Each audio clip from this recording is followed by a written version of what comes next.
Yo guys, and welcome back for another video. Today we're going to be talking about Aion 2. So if you didn't know, it did launch today in the Chinese and Taiwanese servers, and the developers actually invited the global audience to come check it out. So I did, and you know what? We kind of need to talk about it. So I wasn't originally planning on playing the Chinese or Taiwanese version of Aion 2. I was going to try and keep an eye on it as it got closer to its global release. However, it did kind of line up pretty good with Blue Protocol having more of a dead week where nothing was really going to be happening, and I didn't really need to do anything for this week in Blue Protocol. So I figured why not, and I'm really glad that I did. Something I want to say though ahead of time and just letting you guys know is that we're kind of exploring it as we go. We know a lot is out there about the monetization about the game, but I want to see how much that ultimately impacts the gameplay. And so right now we're trying to play completely free to play. We're not purchasing anything,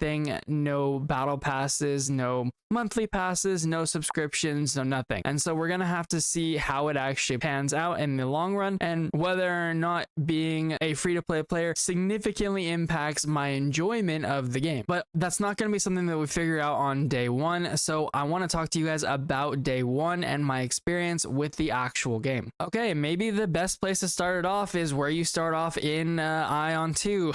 At the login server issues. Yes, there was significant login server issues for several hours on Aion 2's launch here, but you know, admittedly, I do think that that's not too heavily on them, considering a lot of global Western players were trying to play the game, and so many of the players, I'm guessing they weren't expecting, and so naturally every server actually ended up filling. And if you were hanging out with us over on stream, you'll actually remember at one point every single server was full and no one was able to make a new character. So there was some hiccups along the way for sure. However, after a few hours of that, we did finally get into the game and get into one of the absolute best things about Aion 2, and that's the character creator. Now, I cannot give this enough of a thumbs up. This is maybe the best character creator I've ever seen in any game, period. And it's really showing the power of UE5 in this game and really allowing it to shine. Such a wonderful achievement to have this level of detail in a character creator, and so I heavily want to applaud the Aion 2 team. They did a great job with this, and you know, it has a lot of the sliders and things that you guys could possibly want, but it seems like it has some limitations in place that make it so that way we don't have to have a Chrono Odyssey, you know, moment here. So I didn't walk around seeing any characters like the horrific abominations that I did in Chrono Odyssey, but I did look at a lot of people's characters, and everyone is looking amazing and really enjoying, I think, the character creation side of things for sure. So that, I think, is probably, like I said, one of the absolute strongest points about the game. It is phenomenal. I highly recommend, at the very least, go and check it out and see what you guys can make. Now, people have made characters like Sephiroth and Jason Momoa and all kinds of other characters, or people even in real life. So there's a lot you can do with this. It's very powerful. Now, at one point we did actually have to restart. So originally, when I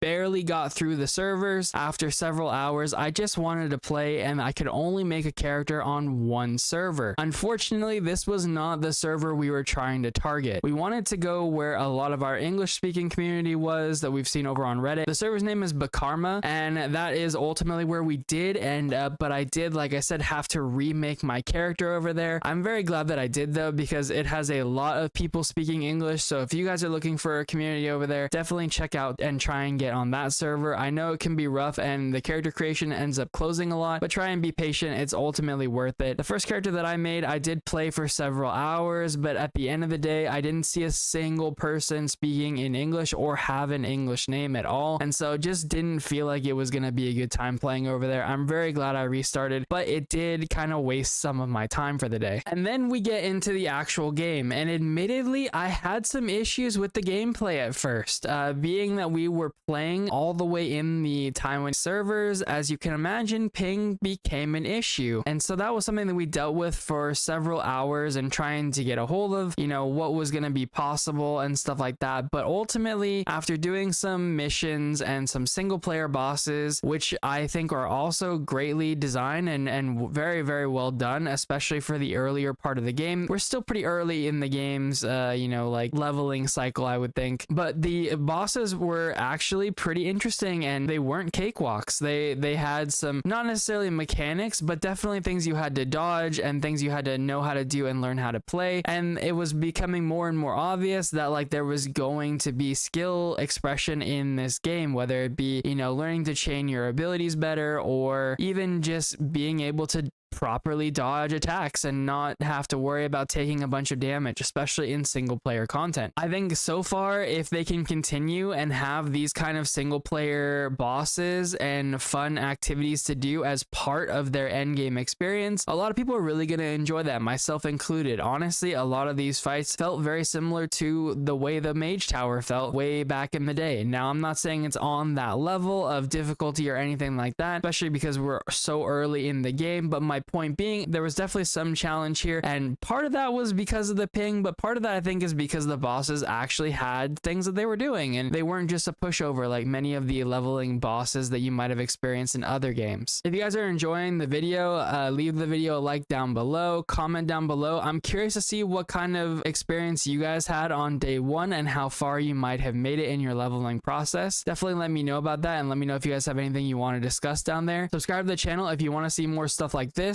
covering Aion 2, Blue Protocol, and hopefully at some point do at Night Abyss, and we'll get back to the video. Now, I will say that I did actually get a GearUp subscription. If you don't know what that is, it's a software like Exit Lag or other softwares that properly routes your internet traffic in a way that will give you better ping to gaming servers. So in this case, they were able to get me down to about 130 ping from the 200 ping that I was at before. So pretty significant, and make it much more playable, which actually allowed me to do things like dodging attacks and stuff like that. It does actually significantly increase your gameplay and make it feel a lot better. So if you guys are looking to play Aion 2, I would definitely be looking at picking up one of those. You can get a pretty good deal. I think I'm paying like $4 a month or something for the GearUp subscription for a year, so it's not too bad. It ended up being like, you know, $48 for a whole year or something, so it was pretty cheap. But yeah, if you're going to be playing Aion 2, especially over in the Taiwan servers, this is something that you're going to want to probably check out. So admittedly, after I got GearUp and we finally didn't have, you know, the 3-second ping issues that we were having before, the game became a lot more manageable and the combat a lot more fun. So the combat, even at the start, even when I was lagging quite heavily and having a significant input delay and everything, it was still very, very fun, and I do recommend this for everyone. I haven't actually played with the tab target option. Apparently there's an option to do that. I just played in more of the action combat kind of style, and that's probably going to be the way that I play in the future, but at some point I do want to check out the option of tab target, because I did hear that it was capable of doing both or something, so we're going to be exploring that probably in the next few days here. But again, the combat was very, very fun, and honestly I found myself just going all over the world and just chasing down the different pets that you can get. If you didn't know, when you kill creatures in this game, some of them can drop souls, and if you collect multiple of those souls in different quantities, you'll be able to unlock what's called a pet. Now, the pets are actually creatures that run alongside you, even in the open world, and then when you actually want to mount up, they actually grow bigger, and then you can ride them like a proper mount.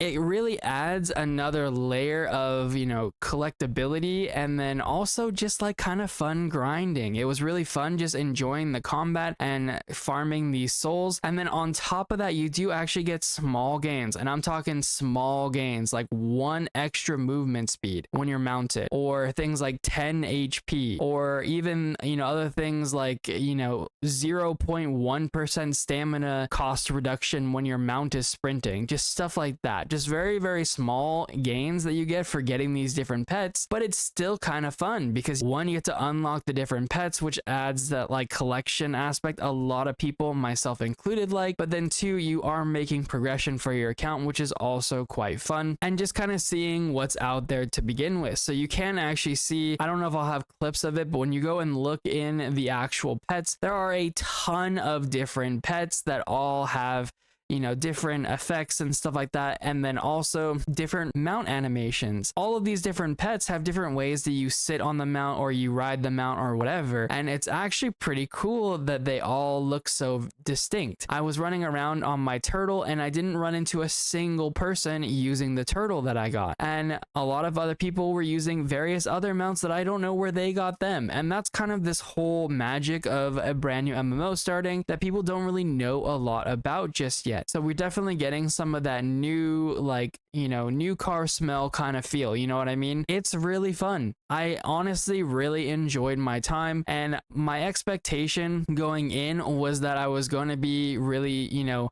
worried about the monetization, and I still am, especially because they literally hit you in the first like 3 minutes of gameplay with a tutorial on how the pay to win mechanic works. So that's a little strange. It also isn't super clear, but again, it's a little strange, and so it does feel a little forced, but whatever. It's not a terrible thing. Just kind of reminds you that they are trying to get you to open your wallet, and I mean, we all know that anyway, so it's not really a big deal. I was able to purchase things off of the auction house, which I wasn't expecting to be able to do. As it turns out, it seems like the only things that you need the subscriptions for are to convert your regular like farmable currency to the premium currency via the trading house, and then also if you want to post things on the trading house. So I don't think I can actually sell anything on the trading house at this point in time without the subscription, but you can purchase them using coins that you get just from farming mobs or doing quests or whatever. And so an example of this was I bought a new weapon, and it was quite the upgrade for me. It was very, very nice. But I, like I said, was very surprised that I could even interact with the auction house in general. So that was, you know, a nice surprise, but also I'm curious to see how that goes moving forward. I'm wondering if I'm going to be hitting some weird wall where I won't be able to interact with the auction house for items that I need later on or something like that. We'll have to wait and ultimately see. But at least for this early part of Aion 2, the leveling process, the day one process, genuinely, it was really, really fun, guys. I really enjoyed my time. I know, and I've been trying to remind myself and other people that like this game is supposed to be having like the worst monetization we've ever seen and all this kind of stuff. And I still think that that's entirely true. But we're going to find out what the free-to-play experience is like. We're going to go on this journey. We're going to find out. We're going to see if it's even doable and if it's enjoyable, more importantly. Because just because something is doable doesn't mean it will be fun. And if I have to be 3 weeks to 4 weeks behind everyone else just because I can't do something on the auction house, that's not going to be very fun. So we'll have to just wait and see. Ultimately, I did really, really enjoy my time, and I honestly do plan to continue covering Aion 2. Now, it's possible that that might change, especially when we get higher level and start running into some of those paywalls and other issues. We'll have to ultimately wait and see. I do know that there's some, you know, walls around the dungeons as well. They're not infinitely farmable for drops, I believe, and so that'll probably end up being an issue. We'll have to wait and see if that ends up curtailing my fun or not, but this is kind of the overall summary that I had for day one over on the Aion 2 servers. So overall, what are my feelings about the game? Well, I think it has potential. The combat seems fun, and chaining abilities is pretty interesting.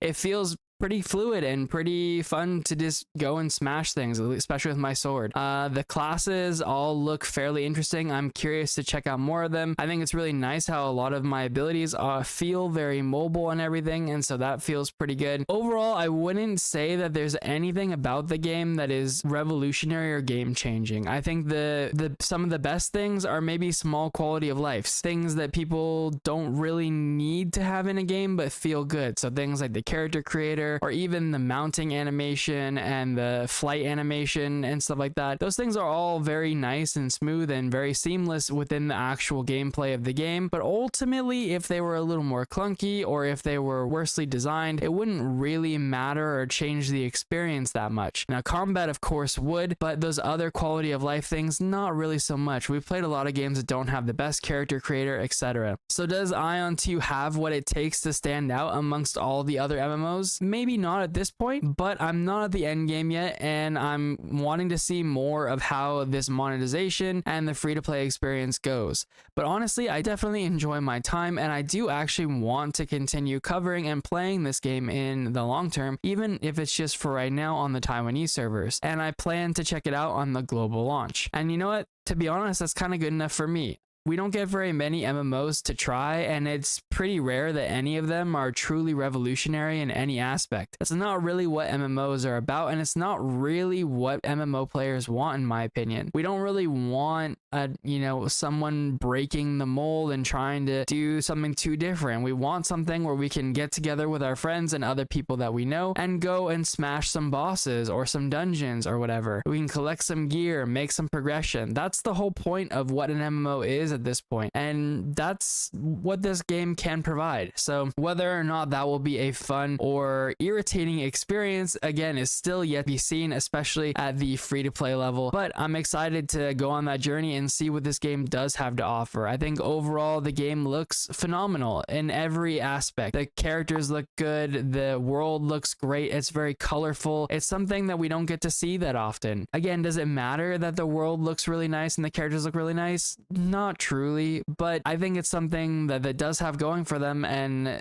we'll have to wait and see on the rest. But hopefully that will give you guys an idea kind of where I'm at, and just know I am excited to check out things more, but I also understand that it's not the revolutionary thing that maybe some people thought it was going to be. So again, overall, I'm feeling pretty good about my time with Aion 2 today for day 1. I'm looking forward to the servers coming back up and getting back in there to see more of the content and what it has to offer. I want to find out more about what the different walls that I'm going to hit are. Is it going to be, an annoyance from not being able to infinitely farm dungeons? Is it going to be a paywall that's like shoved in my face? I'm not sure what's going to ultimately end up happening, but I'm hoping that it will be okay and still a fun experience even as a free-to-play. So look out for the next video. I'll try and do either daily or maybe every other day videos, and then we'll kind of, get a feel of how the free-to-play experience is going to go from there. Like the video down below if you like the video. Add a comment if you have anything you want to talk about in the comments down there. I'm always happy to talk to you guys down there, and subscribe to the channel if you want to see more stuff like this, or covering Blue Protocol, or potentially do a Night Abyss at some point. I promise it's gonna happen. And don't forget, I stream every single night over on Twitch after 8 p.m. I have been doing a little bit more streaming with the Aion 2 launch. We're gonna be streaming it more today as well. If you are seeing this when I post it, feel free to come on by and check us out, and I'll catch you guys in the next one. Have a good one. Peace out, guys.